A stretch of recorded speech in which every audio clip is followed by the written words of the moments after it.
the site manager here at the Moira Furnace. Slightly different video today, not just a walkthrough like I've done before. These will hopefully be going up over the next few months and weeks, highlighting what we've got here at the furnace. I'm going to highlight a little hidden gem. You might see behind me here this monolith, this concrete pillar, and there's also one, if I turn around, there's one you can see hiding in the bushes just there. Now you may wonder what these are. We're on the very edge of the site here.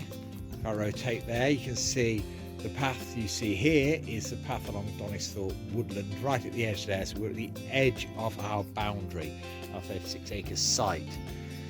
Now these monoliths, actually they were the bridge stanchions of the old bridge going over the old canal.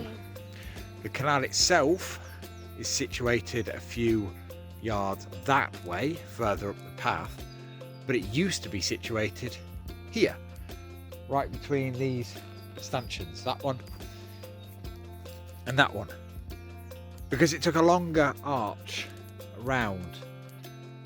When it was redug back in the late 90s, they decided to cut the corner and make it an easier to navigate stretch of canal.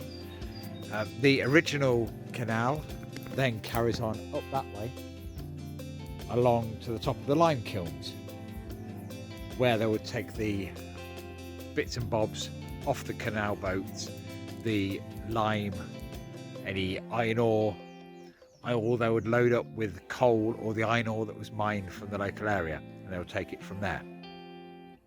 So whilst you're out and about here at the Moira Furnace, venture out beyond where you normally go, beyond the car park, beyond the furnace, explore the 36 acres, have a walk down to find these, walk down the canal to the footbridge, and take a right, staying this side, the Moira Furnace side of the fence, and just walk down and keep an eye out on your left, and before you get to the field, the meadow, you will see these stanchions. Come and have a look for yourself. Plenty more to see and explore here at the furnace, and I will see you soon.